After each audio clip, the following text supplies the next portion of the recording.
नमस्कार विद्यार्थी मित्र हो, कसं काय चाललंय? अभ्यास वगैरे एकदम व्यवस्थित आपले व्हिडिओ लेक्चर वगैरे बघताय ना?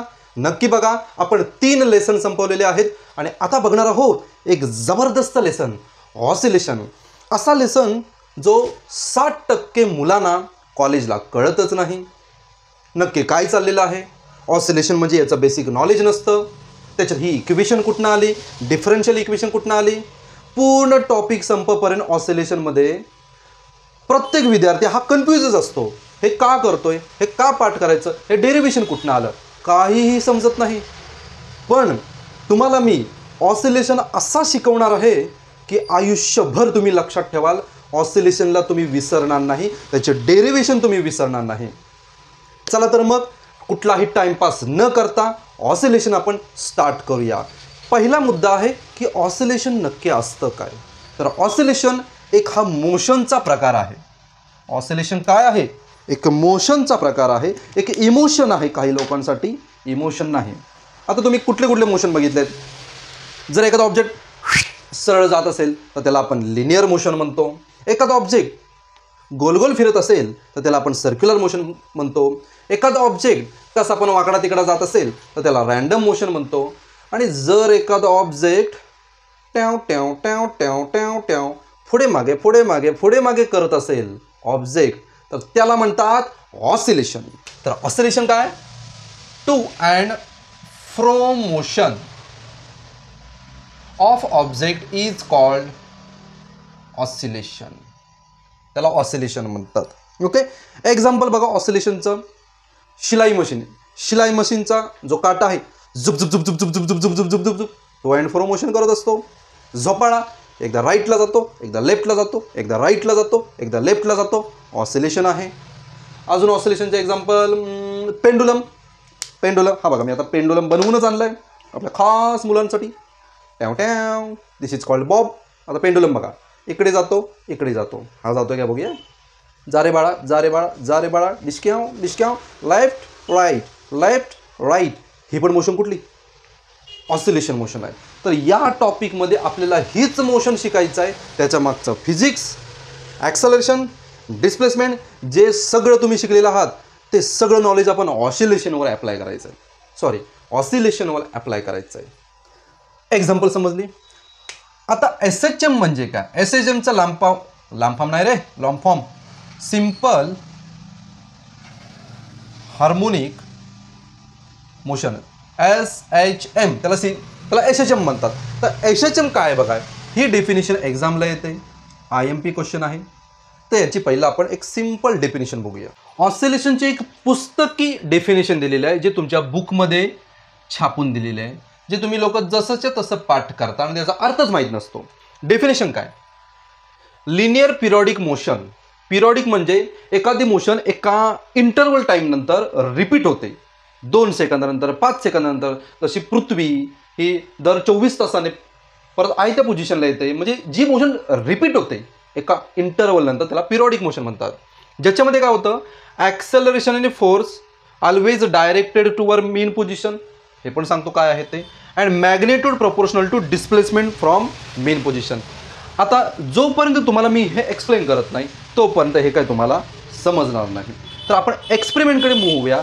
हे समजलं की हे तुम्हाला ऑटोमॅटिक समजेल. आता काय केलं बघा, मी एक स्प्रिंग घेतले आणि त्याला हा M किलोचा मास अटॅच केलेला आहे. ओके, हा आता रेस्टमध्ये आहे. हा रेस्टमध्ये आहे. ह्याला कुठलाही मी फोर्स लावलेला नाही बाळानो, तो तसाच ठेवलेला आहे स्प्रिंग बांधून. मग ज्या पोझिशनला त्याच्यावर कुठलाही फोर्स नसतो आणि रेस्टमध्ये असतो त्या पोझिशनला बोलायचं mean position. Mean position. Okay, for example हा बघा, हा आता स्टेबल आहे. ही झाली याची मीन पोझिशन. ओके, आता काय करणार बघा, या ब्लॉकला मी राईट साईडला पुल करतो. समजा हा घेतला इकडे, समजा पूल घेतला नाही, इकडे मी पूल केला, इकडे मी ओढला. ओके, तर तो मीन पोझिशन पासून इथपर्यंत आला. किती डिस्टन्स कव्हर केलं? X distance. ॲक्च्युली याला डिस्प्लेसमेंट म्हणायला पाहिजे. इथे होता, खेचून त्याला आणला X डिस्टन्सपर्यंत. आता इकडे आणलात, आता फोर्स कुठे लागतोय? ही स्प्रिंग कुठे ओढणार आहे? स्प्रिंग इकडे ओढणार आहे. या ऑब्जेक्टला खेचून तिकडे नेलात पण स्प्रिंग तर इकडे ओढते, त्याला स्प्रिंग इकडे ओढणार, या साईडला ओढणार. म्हणजेच काय, तुम्ही हा ब्लॉक जर इकडे मूव्ह केलात तर फोर्स या डायरेक्शनने लागणार, कारण स्प्रिंग त्याला पाठी खेचायला बघणार, त्याची सवयच ती आहे. नंतर काय केलं, हा ब्लॉक घेतला आणि मी ही स्प्रिंगला प्रेस केला, असा प्रेस केला. हा बघा चेपलाय दिला, अक्षरशः चेपलाय. तर तो आला, हे बघा ही याची मेन पोझिशन होती, तो इकडून इकडे मूव्ह झाला एक्स डिस्प्लेसमेंटला. याला मी काय केलं, कंप्रेस केलं.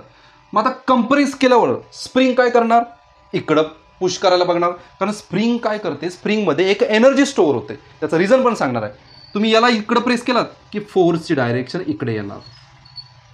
कसं ओळखणार, इकडे चपल्यावर त्याला सोडून बघा, सोडा तो तिकडे निघून जाणार, बरोबर.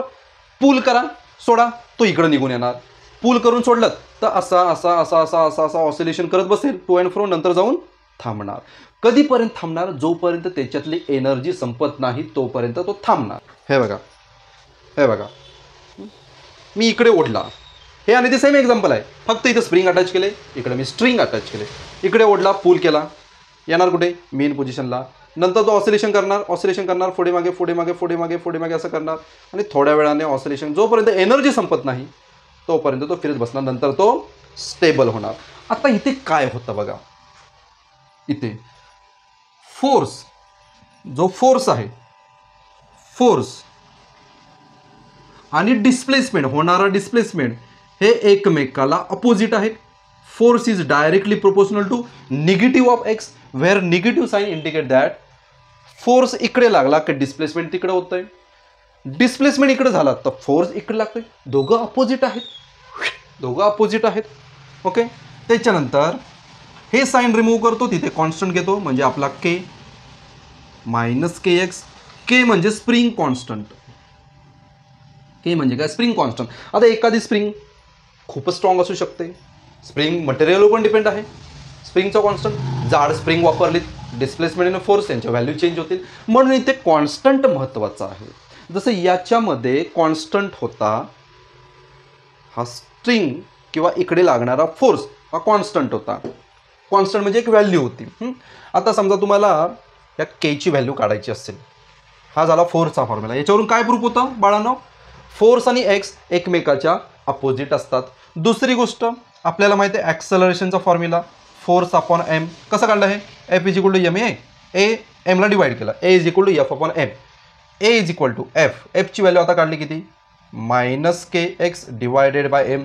के आणि एम कॉन्स्टंट राहणार आहेत, याचा अर्थ acceleration is also proportional to negative x.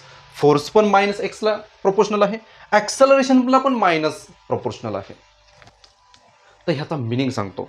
जेव्हा ऑब्जेक्टला तुम्ही इकडे पुल करता, फोर्स इकडे लागतो आणि ॲक्सलरेशन पण इकडे लागतं, आणि ऑब्जेक्टला तुम्ही इकडे प्रेस करता, त्या फोर्स तिकडे लागतो आणि ॲक्सलरेशन पण तिकडे लागतं. आता आपण डिटेलमध्ये ह्याची बघूया. हे बघा, एसएचएम ही अशी मोशन आहे ज्यामध्ये ॲक्सलरेशन किंवा फोर्स ऑलवेज डायरेक्टेड मीन पोझिशन. याचा एक इम्पॉर्टंट मिनिंग आहे. हे बघा, हा ऑब्जेक्ट आहे, त्याला इकडे तुम्ही पुश केला तर फोर्स कुठे लागणार, इकडे लागणार. इकडे काय आहे, ही मेन पोझिशन आहे. जर तुम्ही इकडे नेलात या बॉबला तर फोर्स कुठे लागतोय, हे बघा इकडे लागतोय. म्हणजे कुठेही जा, फोर्स हा मेन पोझिशनलाच लागणार. ऑब्जेक्टला इकडे ओढा, मेन पोझिशनकडे फोर्स लागतो, ऑब्जेक्टला इकडे वळवा, फोर्स मेन पोझिशनलाच लागतो. Always towards mean position and magnitude proportional to. मग त्या फोर्सची व्हॅल्यू किती असेल, या फोर्सची व्हॅल्यू किती असेल, जेवढा डिस्प्लेसमेंट आहे तेवढा. ओके, पण डिस्प्लेसमेंट अजून एक महत्त्वाची गोष्ट, हे जे डिस्प्लेसमेंट आहे, समजा ऑब्जेक्ट इकडे आला तर डिस्प्लेसमेंट नेहमी मेन पोझिशनपासून मोजायचं, म्हणून मेन पोझिशनची value X is equal to 0 घ्यायची. जर ऑब्जेक्ट सेंटरला असेल तर एक्सची व्हॅल्यू 0, तिथून पुढे इकडे मोजायचं आणि इकडून इकडे पाठी मोजायचं. महत्त्वाचा मुद्दा, इथून जे मी आता शिकवणार आहे 5-10 मिनटं, तो सगळ्यात इम्पॉर्टंट, हा सोल आहे ऑसिलेशनचा, अक्षरशः आत्मा आहे हा. आता जे सांगणार आहे ते, हे बघा मी ऑसिलेशनचा पाथ काढलेला आहे.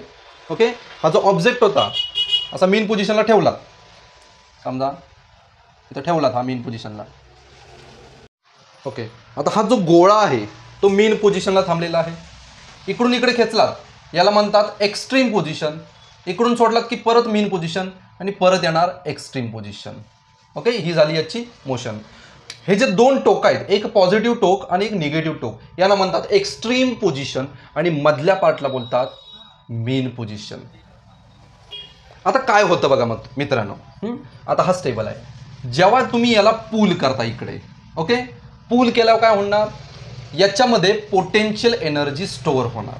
कुठली एनर्जी स्टोअर होणार, पोटेन्शियल एनर्जी स्टोअर होणार. जसं जसं तुम्ही याला इकडे खेचणार याच्यामध्ये पोटेन्शियल एनर्जी स्टोअर होणार. याचा अर्थ एक्स्ट्रीम पोझिशनला पोटेन्शियल एनर्जी मॅक्झिमम असते हां, आणि मेन पोझिशनला पोटेन्शियल एनर्जी 0, एक्स्ट्रीम पोझिशनला पोटेन्शियल एनर्जी मॅक्झिमम. ओके, आता काय होतं बघा, इकडे पोटेन्शियल एनर्जी स्टोअर झाली, त्याच्यानंतर याला मी रिलीज केला की पोटेन्शियल एनर्जी कन्वर्ट होणार कायनेटिकमध्ये. हळूहळू याचा स्पीड वाढणार, आणि तो ऑसिलेशन करायला स्टार्ट होणार. इथून सोडला, पोटेन्शियल एनर्जी कन्वर्ट झाली कायनेटिक, पोटेन्शियल एनर्जी कन्वर्ट झाली कायनेटिक. इथे मेन पोझिशनला आल्यावर पोटेन्शियल एनर्जी होणार 0 आणि प्युअरली कायनेटिक एनर्जी ही मॅक्झिमम असणार. याचा अर्थ एक्स्ट्रीम पोझिशनला जेव्हा जाऊन हा थांबतो त्या पोटेन्शियल कायनेटिक एनर्जी 0 असणार. तुम्हीच बघा ना, इथून समजा हा इथं मोशन करत आला, ओके, आणि इकडे जात असेल तर ह्याचा स्पीड हळूहळू कमी होणार आणि इथं जाऊन तो स्पीड 0 होणार. ओके, म्हणून एक्स्ट्रीम पोझिशनला कायनेटिक एनर्जी 0, स्पीड 0 म्हणजेच कायनेटिक एनर्जी 0. मग इकडे जाताना कायनेटिक एनर्जी 0 होणार, पण काय वाढणार, पोटेन्शियल एनर्जी वाढत जाणार आणि त्याच्यामुळे एक्स्ट्रीम पोझिशनला पोटेन्शियल एनर्जी मॅक्झिमम असते. आता फोर्स बघा, फोर्स मेन पोझिशनला ठेवला, याच्यावर कुठलाही फोर्स नाही आहे, म्हणून मेन पोझिशनला फोर्सची व्हॅल्यू 0 असणार. इकडे गेलात, हे बघा स्प्रिंग, बघा स्प्रिंगला मी इकडे खेचलं तर याच्यावरचा फोर्स वाढत जाणार. इकडे जर तुम्ही खेचत गेलात तर फोर्स, कारण फोर्स काय करतोय, याला इकडे खेचायला बघतोय, इकडे ओढायला बघतो, मग याच्यातला फोर्स वाढत जाणार आणि एक्स्ट्रीम पोझिशनला जाऊन हा फोर्स होणार मॅक्झिमम. फोर्स काय होणार, मॅक्झिमम. एवढा फोर्स होणार की त्या फोर्समुळे हा पाठी येणार. Am I correct? त्याच्यामुळे एक्स्ट्रीम पोझिशनला फोर्स मॅक्झिमम, आणि जिथे फोर्स मॅक्झिमम त्याचा ॲक्सेलरेशन मॅक्झिमम होणार.